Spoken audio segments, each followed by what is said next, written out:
आता देवेंद्रजी येतील त्यामुळे मी सगळ्यात शेवटी मी बोलतो का ते आपल्या घरचंच आहे त्यामुळे मग तो काही प्रॉब्लेम नाही आहे. ही मंडळी बोलली एकदा माननीय शिंदेसाहेब तब्येत बरी नसल्यामुळे नाहीतर अगदी जाणीवपूर्वक स्वतः फोन करून सांगितलं नाना काही झालं तरी मी येईन पण अचानक ती तब्येत बिघडल्यामुळे सगळेच कार्यक्रम रद्द केलेले आहेत आराम करतात त्यामुळे ते येऊ नाही शकले. अजितदादा नाना सगळे कार्यक्रम आधी ठरलेले आहेत पण त्यातूनही माझं जमलं तर मी येतोच आहे आणि सांगून ठेवतो एकदा आपण शब्द दिला म्हणजे दिला असं ते.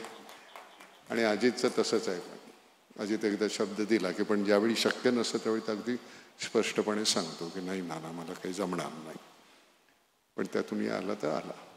देवेंद्रजी येत आहेत ही मंडळी आली. हा एक तर मुळामध्ये कुठलाही राजकीय किंवा तसा कार्यक्रम नाही आहे.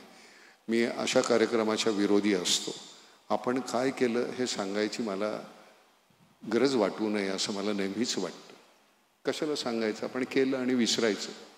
मी माझ्या संदर्भामध्ये बोलत असताना पाटील साहेब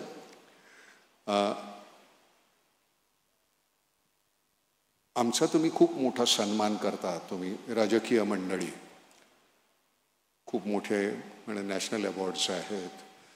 सगळ्यात मोठा सन्मान केव्हा होईल ज्यावेळी तुम्ही स्वामीनाथन आयोग जो आहे तो लागू केलात आणि आमच्या शेतकऱ्यांना त्यांचा रास्त भाव मिळाला ना तर आम्हाला असं वाटतं की तुमच्या माध्यमातून मोदी साहेबांना एवढं हात जोडून विनंती आहे की तुम्ही स्वामीनाथन अंशतः लागू केलं आहे ते पूर्णपणे जर तुम्ही लागू केलं मग तुमच्याकडे आम्ही कर्जमाफी किंवा आम्हाला पैसे द्या मागणार नाही.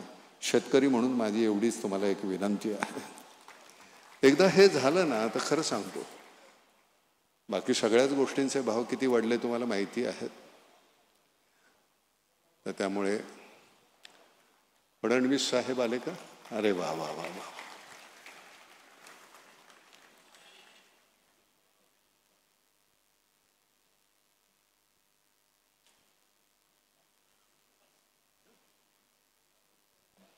पाटील साहेब फडणवीस साहेब बारीक झाले नाही का थोडे? नाही हां देवेंद्र मस्करी नाही हा खूप बारीक झालं. बरं मी भाषण नंतर करतो तुला आधी बोलायला लावतो त्याचं कारण तुम्ही कामाची माणसं आहेत तुम्हाला जायचं असतं. फक्त मी आत्ता काय त्यांना सांगितलं ते सांगतो. म्हटलं तुमच्या माध्यमातून आमचा सन्मान तुम्ही खूप केला आहे. राजकीय मंडळींनी खूप मोठमोठा सन्मान केलेला आहे कितीतरी पद्धतीनं अगदी घरं देण्यापासून सगळं केलं.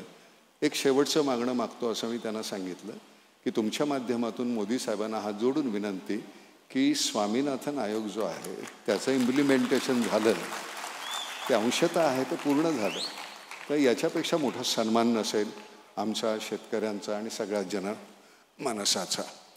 मी विनंती करतो फडणवीस साहेब तुम्ही बोला कारण मी कधी मला फडणवीस साहेब असं बोलताच येत नाही. मी त्यांना देवेंद्र अरे तू अशी बोलण्याची सवय आहे. येई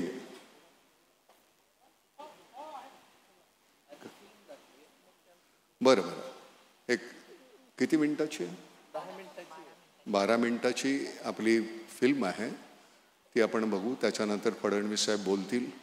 त्यांचं साधारणपणे ते जेवल्याशिवाय जात नाही त्यामुळे मग ते जेवण केलं की मग नंतर ते जातील.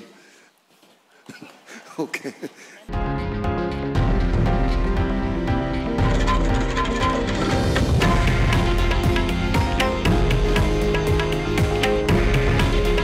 हे आहे देशातील नंबर 1 न्यूज नेटवर्क आणि आपण पाहत आहात TV9 मराठी. काळजी तुमची, हित महाराष्ट्राचं.